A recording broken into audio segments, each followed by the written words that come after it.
आइए आज हम लोग ट्रायंगल के सेक्शन में ही ट्रायंगल के बहिष्कोण यानी एक्सटीरियर एंगल के बारे में पढ़ेंगे। एक्सटीरियर एंगल का क्या प्रॉपर्टीज होता है और एक थ्योरम के बारे में पढ़ेंगे जिसको बोलते हैं एक्सटीरियर एंगल थ्योरम। आइए शुरू करते हैं।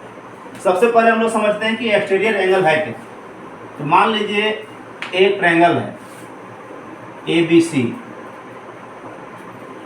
एक ट्रायंगल है, ठीक है। ये इसका इंटरनल एंगल है। ये जो एंगल है कौन सा एंगल है?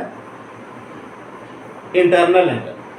अब कोई भी साइड को बढ़ाइए, कोई भी साइड को, मान लेते हैं BC को एक्सटेंड किए तो यहां पर एंगल बना, ठीक है। तो ये हो गया इसका कौन सा एंगल? Exterior angle. अगर हम BC को इधर बढ़ाते हैं तो ये एंगल कौन सा हो गया? Exterior angle. अगर हम AB को इधर बढ़ाते हैं AB, तो ये नहीं, ये नहीं होगा, ध्यान देना। कौन सा एंगल? इधर होगा। ये एंगल कौन सा होगा? Exterior angle. इसको हम इधर बढ़ाते हैं तो यहाँ पर जो एंगल बन रहा है वो क्या कहलाएगा? Exterior angle. इसको इधर बढ़ाते हैं तो कौन, ये होगा कि इधर वाला होगा? ये वाला कौन सा एंगल होगा? Exterior angle. फिर ये वाला कौन सा एंगल होगा? Exterior angle. Exterior angle plus समझ गए किसको कहते हैं? कि जब किसी ट्रायंगल के कोई भी साइड को बढ़ाएंगे तो जो एंगल बनेगा वो क्या कहलाएगा? Exterior angle.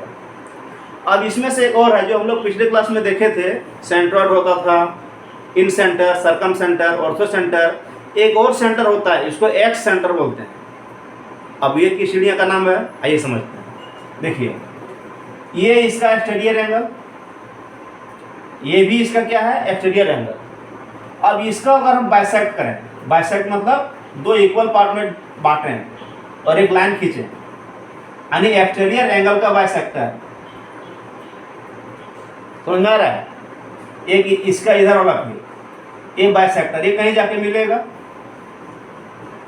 और ये तीनों, इसका ये यहाँ से एक इंटीरियर एंगल है, दो एक्सटीरियर एंगल का बाइसेक्टर और एक इंटीरियर एंगल का बाइसेक्टर। ये जहाँ पर मिलेगा इस पॉइंट को क्या कहेंगे?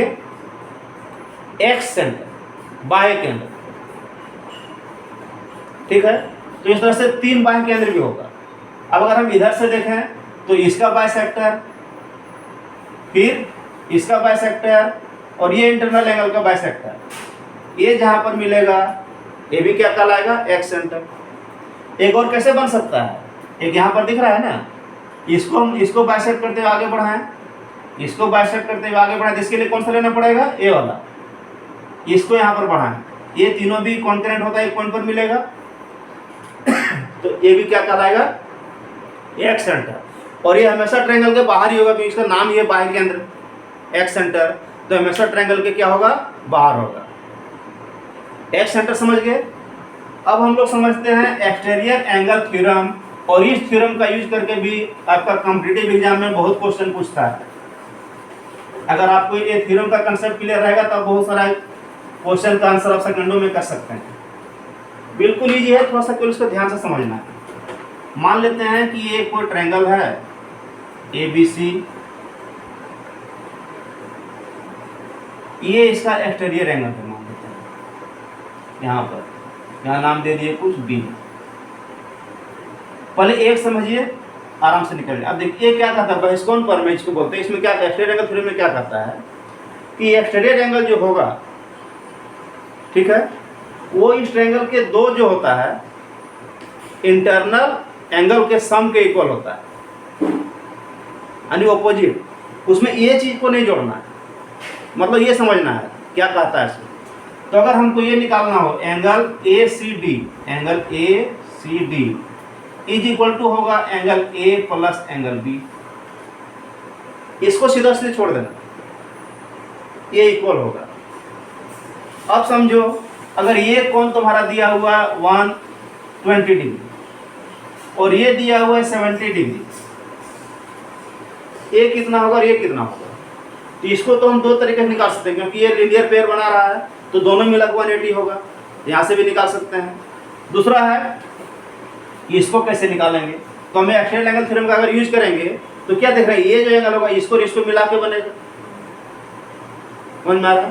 तो ये 70 में क्या मिलाएंगे कि 120 हो जाएगा 50, या तो यहाँ से सॉल्व करके भी देख सकते हैं।